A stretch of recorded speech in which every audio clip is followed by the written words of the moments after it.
qui était pour nous tous. Que Dieu nous affermisse. Qu'il fasse de lui une fierté pour l'islam et les musulmans. Alhamdulillah, le frère est venu rendre visite à notre frère Dao. Dao, il est là. Dao. Dao, non. Il va me sortir droit. Dao, nice with Dao.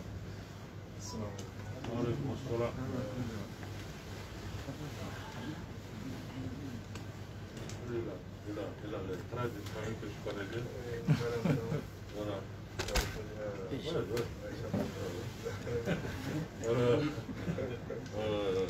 lui qui l'a invité. Ah, machallah.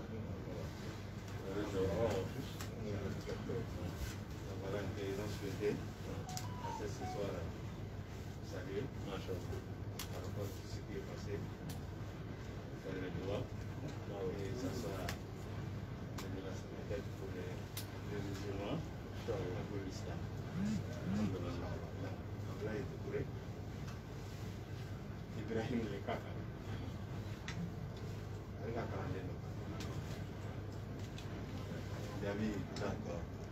Alfred Dumé. Islam. Elle est malien de un converti. Elle a des fait une question à TV.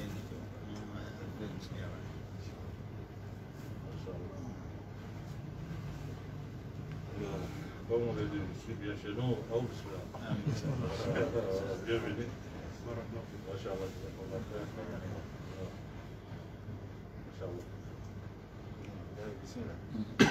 Ah, bon, elle m'a dit, oh, il y a fait sa boîte, donc au Bandat, on fait sa boîte, après, on dirait Vous êtes avec un manga la tête? mais il y a un espace de côté. Oui, mais c'est celui-là.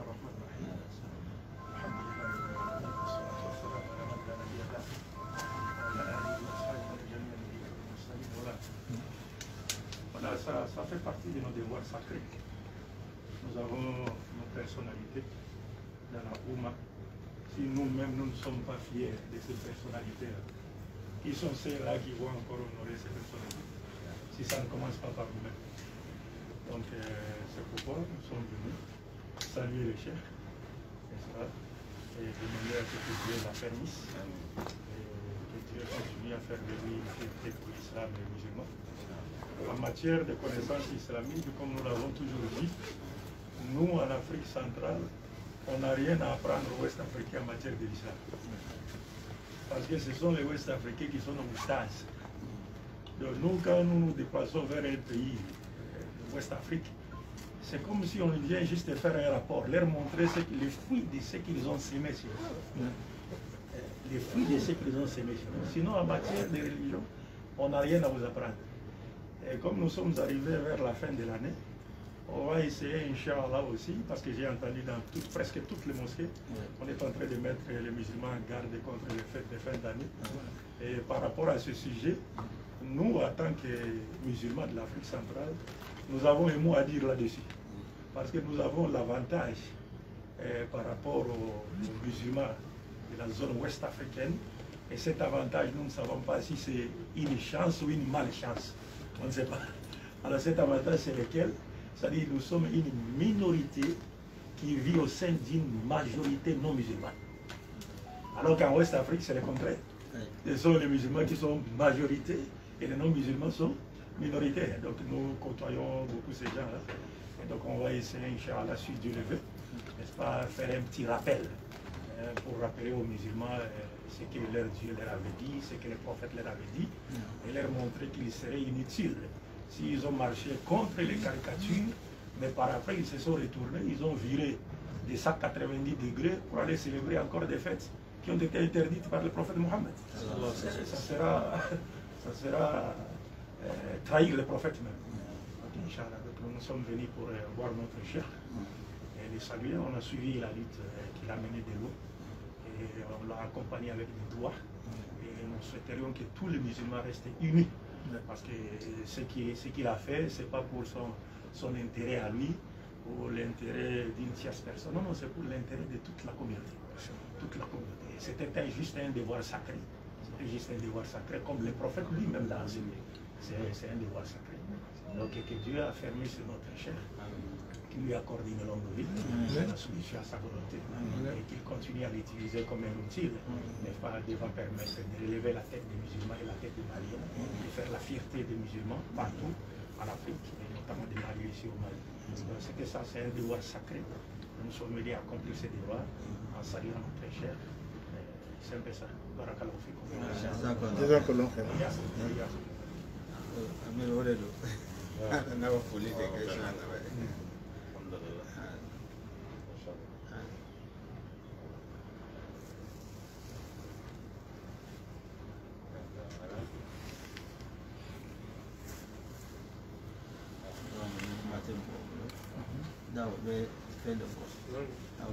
Amir. Donc o de do comme a nana ya sien demando à islam ani en balmaki a fait chama ke ñon fait alhamdulillah on a fait beaucoup de choses ensemble. On a décidé de se regrouper venir ensemble aussi aujourd'hui pour venir saluer notre imam comme d'habitude on a déjà fait, donc on est venu aujourd'hui pour le faire. Vraiment on est venu chercher chez l'imam de faire droit pour nous aussi. Ce que vous êtes en train de faire là, c'est pas facile. Dawa au chemin des religions comparées, c'est pas facile. Donc on est venu seulement pour que nous fassions droit et pour que Dieu va nous faciliter notre travail, Inch'Allah. Donc on est tout le temps, on est à la télé, à la campus.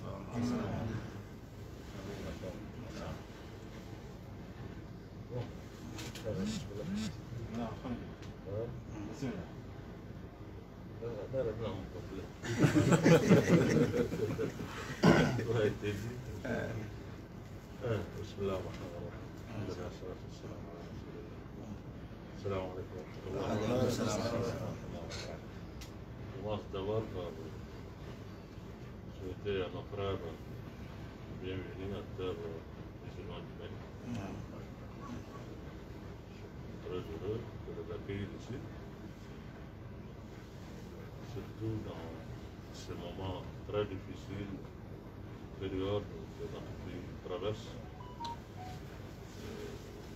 Chaque musulman, chaque frère africain qui vient ici, nous considérons ça comme vraiment un témoignage, une amitié et une action vraiment de solidarité vis-à-vis de notre peuple. Vu tout ce qui se dit autour du Mali, venir au Mali dans ces temps-là, c'est vraiment une marque de sympathie et de solidarité vis-à-vis de ce peuple. C'est vrai, le peuple Mali a traversé beaucoup de situations difficiles. Par la grâce de Dieu, nous pensons que c'est un peuple aussi une grande nation, il y a beaucoup de ressources.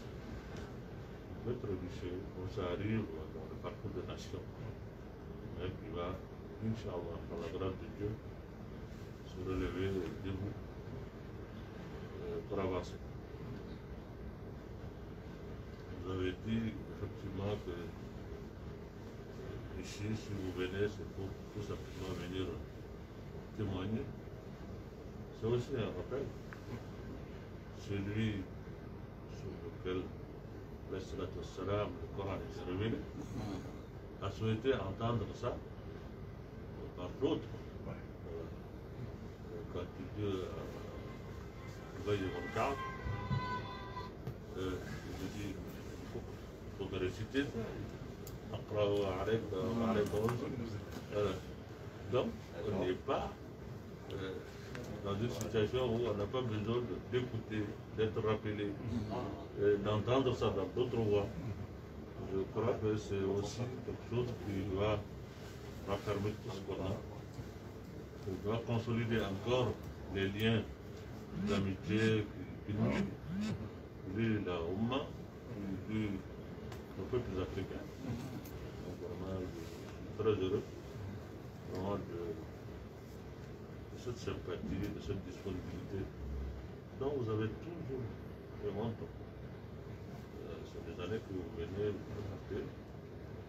Je pense que c'est vraiment une bonne chose, surtout venir au Mali dans des situations pareilles, en ce moment où le monde entier est en train de s'enfermer, de se confiner.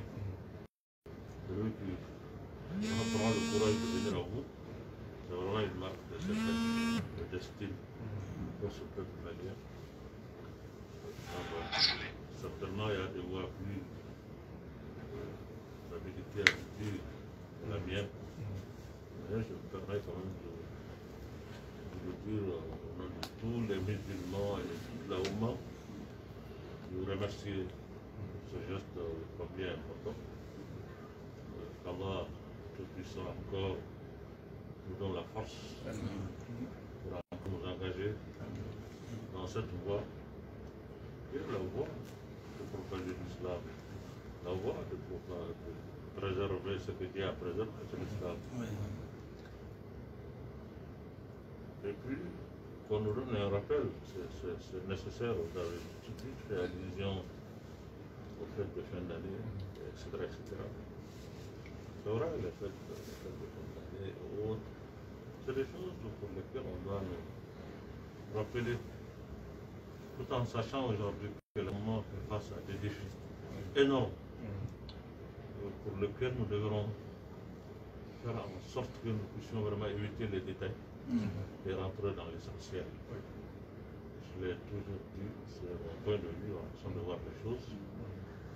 Les fêtes de fin d'année, ce n'est pas la fête en tant que telle, c'est surtout ce qui s'est fait pendant ces fêtes-là qui n'est pas bon pour nous en tant que musulmans.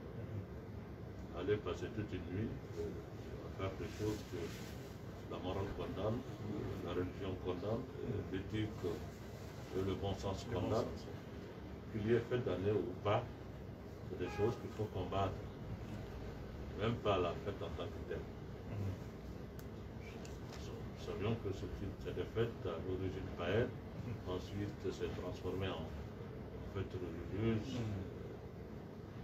C'est vraiment des choses, je dis toujours aux gens qui font de la dawa, d'éviter de rentrer dans les détails, qui nous met en porte-à-faux avec le monde aujourd'hui.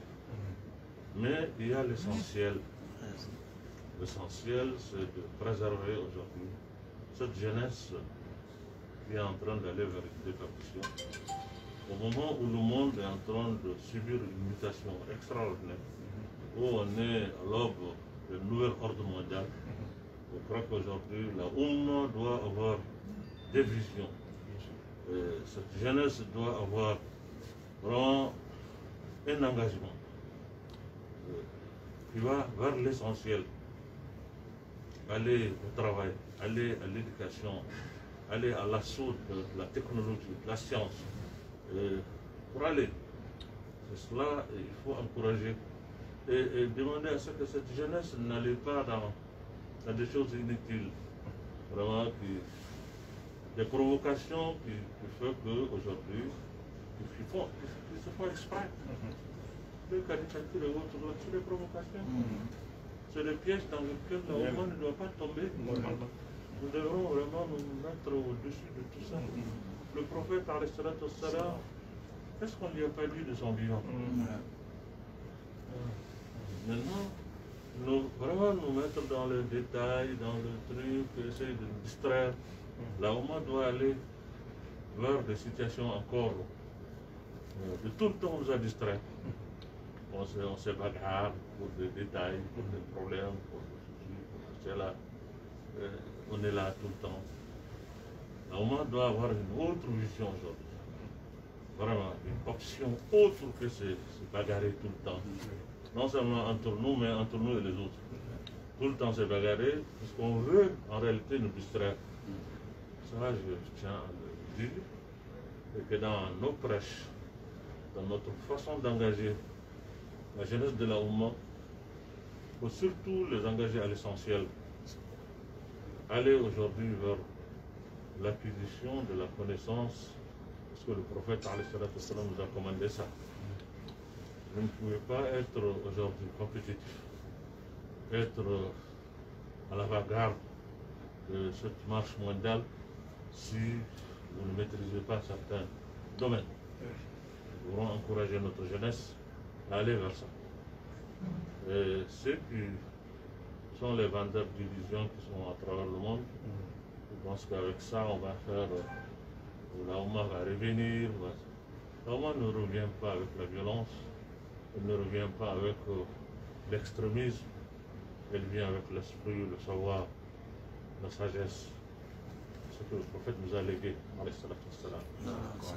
devrons vraiment avancer dans ce sens et montrer autre chose que la violence, l'extrémisme.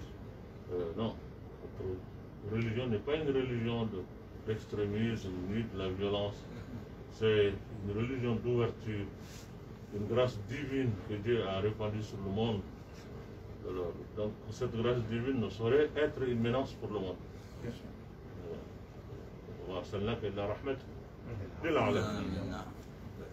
Une grâce divine, mondiale que Dieu a donnée à toute l'humanité. Et toute l'humanité doit se retrouver dans cette religion à travers les actes que les enfants de la Oumma vont poser. Et donc c'est ça le grand défi. Au moment où toutes les idéologies à travers le monde aujourd'hui sont caduques, on veut nous mettre dans un carcan qu'il faut refuser. Le libéralisme est fini, le socialisme est fini, le marxisme est fini, le capitalisme est fini. On veut qu'on soit nous aussi des islamistes, de l'islamisme, pour nous mettre dans le misme là. Il faut qu'on sorte de ça. L'islam n'est pas l'islamisme. Ça c'est des choses qu'on met dans un petit carcan qui ont une durée de vie qui va passer. On veut nous mettre dans ça, parce que les autres sont aujourd'hui. Il faut refuser ça. L'islam n'est pas islamisme. Non, non, non. Je crois que c'est cette bataille aujourd'hui qu'on doit mener pour vraiment faire comprendre le véritable visage et le message réel de l'islam. Merci.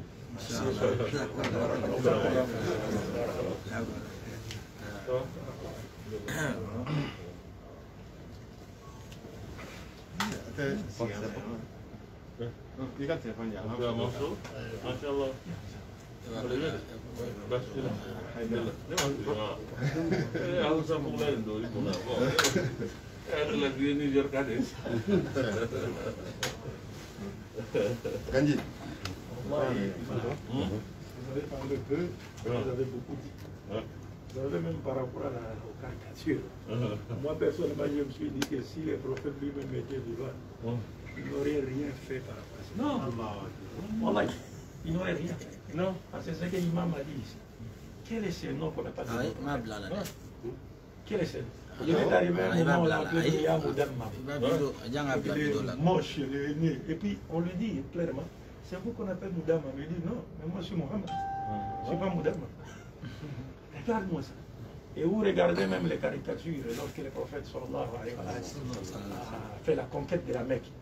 Mais dans la Kaaba, il y avait des idoles. Et il y avait aussi un dessin de Nabi Ibrahim, Ishaq, Ismaïl et Ishaq. Les Arabes disaient ça c'est Ibrahim, Ismaïl, Ishaq. Le prophète a demandé à ce qu'on enlève ça. Il a dit ce n'est pas Abraham, ce n'est pas Ismaël, ce n'est pas Ishaq. Et quand vous regardez la caricature, pour qu'on parle d'une caricature, la caricature c'est la charge du portrait. C'est-à-dire une personne qu'on connaît, maintenant on vous fait gonfler la tête ou le ventre, on vous déforme. Mais quand on vous regarde, on saura que c'est telle personne. Comment vous pouvez caricaturer les prophètes lorsque vous ne les connaissez pas? Quand vous ne l'avez pas vu. Bon, maintenant, les musulmans qui se fâchent pour ça, c'est eux qui donnent valeur à ces choses-là. Mais là, nous tombons dans les pièges. On nous distrait avec des trucs sans importance. Les gens crient, ils font n'importe quoi. Alors que si le prophète lui-même était là, il aurait dit mais non, mais c'est pas moi, ça n'a rien à voir avec moi. Ça n'a rien à voir avec moi. Donc quand vous vous fâchez, c'est comme si vous-même vous dites oui, ça c'est Mohammed. Mais ça n'a rien à voir avec Mohammed. Au lieu maintenant de vous attacher à votre religion, d'envoyer vos enfants à l'école, d'acquérir des sciences pour être à la page. Non, non, vous restez là, on vous distrait avec des trucs sans importance. Non. Un journal qui ne se vendait pas, aussitôt tire 75 000 exemplaires. Et les gens achètent ça. Tout ça à cause de qui? À cause des musulmans. C'est scandaleux. Comment c'est scandaleux? Barakallahu fikum. J'ai suivi une de vos interventions et c'était sur l'émission islamique qui passe sur Africable. C'est une vieille émission. J'ai aimé une phrase, j'ai dit même cela à mon élève. J'ai suivi le Cheikh Diko, il a dit quelque chose, ça m'a beaucoup vraiment plu. Vous avez dit, personne ne dicte mon islam. Ce sont les textes qui dictent mon islam. Absolument. Mais c'est clair. Parce qu'on peut se laisser facilement influencer par une personne, parce que peut-être on a une dette morale envers elle, alors qu'on doit nécessairement, normalement, être influencé par les textes et son contenu. C'est clair, c'est plus que clair. Que Dieu nous préserve.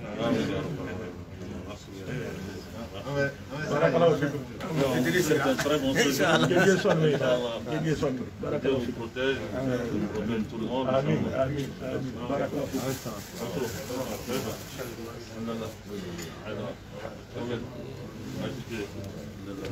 Zou.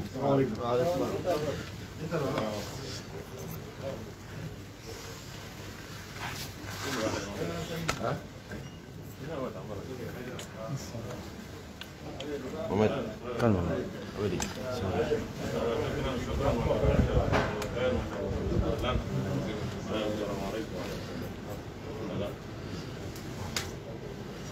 Allez,